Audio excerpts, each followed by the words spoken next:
Another day, another breakdown of the teams. Welcome back to a person with not much of a social life telling you all about every player at the RLCS World Championships. Today looking over at the absolute mess that is North America and the teams that they have sent to the World Championship Wildcard. The first team on the list is G2, scraping in as one of the bottom seeds coming out of NA. It is a shock to even be saying those words about this incredibly storied squad. G2 is one of the most long-term and historic organisations in Rocket League esports, first getting a team all the way back in 2016 September. And since then, they've consistently built off that core of the roster, making changes all along the way.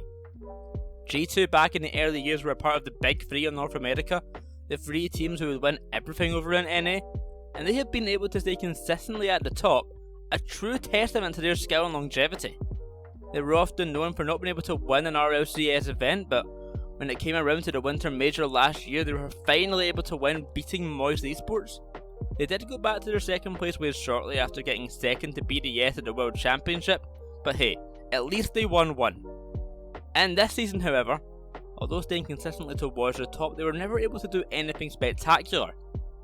Unlike EU, who make a roster change even after getting second at major events, I'm looking at you, Moist, G2 didn't make any changes the whole season and stayed with their roster throughout. On this star-studded roster is of course JNAPS, the oldest in both age and tenure over on G2. Joining the team originally in 2017, the Canadian player has really become the face of G2 Rocket League, leading them to many victories and many close attempts. Joining him is long-term teammate of 4 years Chicago. Joining G2 back in 2019, he joined the team with a bang, replacing Season 1 World Champion Kronovi. Chicago really pushed the team to new heights when they were starting to stagnate, and he became a key part of the G2 success story. Last but not least, Atomic. He is the first of the previously banned players we'll be talking about in this series. Banned back in 2017 for playing on someone else's account while he was underage, he was disallowed from playing in the RLCS until mid-2019. Beginning his career with Ghost, then Envy, he had some incredible results in that time, and on Envy he was ranked in the top 20 best players in the world. Joining G2 in early 2022, getting several high regional finishes and of course winning the major is certainly something to be proud of. If you love a team with longevity and tenure, this is the team for you, as simple as that. They are a historic Rocket League organisation and have been stuck to their roster like glue, trusting in the project the whole way. A great org to have in the scene, and I'm excited to see what they do at Worlds. Number 2 of the NA Wildcard is none other than the top team from NA in spring, SSG. After a subpar start to the season in fall and winter, even missing out on the major for the winter split, the American squad were forced with a big change. One of the most hyped up players of all time, Daniel, left the team to go to version 1 and make NA's super team. Spoiler alert, they were rubbish and they did not qualify.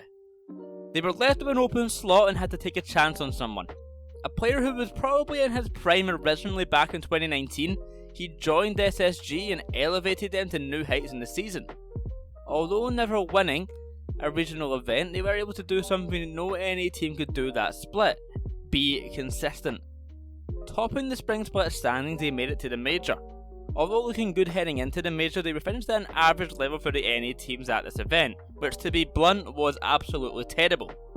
The players on this team have plenty of experience playing at the top level. Arsenal, the longest tenure player on this squad, has only ever played on 2 teams, the Peeps and SSG. On the Peeps, they were the young guns rising through the ranks in NA, playing with both Retos and Gyro. After a successful season, he was picked up by SSG where he slotted in nicely to that roster, getting a top 4 finish in NA RLCS.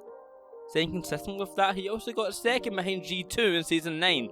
It seemed like SSG had really been the first team to break through the NA Big Three. LJ was next to join Space Station. Being a relatively new addition only joining in late 2022, it was after a successful season on Oxygen that he had their eyes set on him. Although having never won a regional event, LJ proved to be an incredibly consistent and great mechanical player, which is what was needed to be able to keep this team towards the top in the spring split. Last but not least on the roster is the aforementioned Hoxer. Hoxer was incredible back in 2020 on E United, winning Saviour of the Season in RLCS 9. He was arguably the best player on that team, but after that run he somewhat just fell off. Although having an average performance over on the XSET side, it was just nothing impressive, and on Ghost Gaming it was much the same. SSG took a big risk just picking him up, and there were a lot of doubters, but they certainly seemed to prove them wrong considering their end to the season. SSG is a team for you if you like a redemption story. They were down in the dumps, especially after winter, with Daniel leaving. Everyone was convinced they would collapse and not make Worlds or another major. But they were proven wrong. With Daniel not making the Spring Major or Worlds and SSG making both, it really seems like they got the last laugh. Last but certainly not least of the wildcard teams is Compexity. A North American team by name, but in actuality a South American and European hybrid. After a dominant season down in South America as true neutral, they decided that they wanted to push themselves further and work even harder on improving. So they made the never seen before decision in Rocket League to move their whole team to North America. Although in 2021 they did not have the best showing, a lot of people started to question their decision in moving over, as it seemed to really not be paying off for them. But in 2022, they decided to look over the EU for a helping hand. After picking up CRR, they looked like a complete new team. A bad start in the season called for some worry, but by the time winter came around, that worry was distilled. Top 4 at the Winter Major and another great showing at Spring, Compexity at this stage started to look like the best team reigning from North America. On this team there is a player that has the nickname El Toro, Bull, one of the most exciting players reigning from the region, the first and only Chilean player to play at an RLCS LAN event. His South American teammate is AGG, a player with quite a funny history but certainly an interesting one. Back in RLCS Season 8 he was one of the worst South American teams in RLCS, and he decided to try and get a little bit extra money by farming some saves. This resulted in AGG getting the necessary saves to win that top prize and get save queue of the season, although it was later taken away from him as he did literally throw the game to get this reward. Nevertheless, over the time he showed how much he improved, and now he's become one of the most mechanically gifted players within the RLCS. Finally joining the roster is Spanish player CRR. Joining at the start of the season, although looking good in Europe, he never looked world class. That is all changed now. Since joining Compexity, he has become a player who feels untouchable at times, and it can be shown whenever he's on the pitch. I'll be frank, if you love to hate on NA, Compexity is the team for you.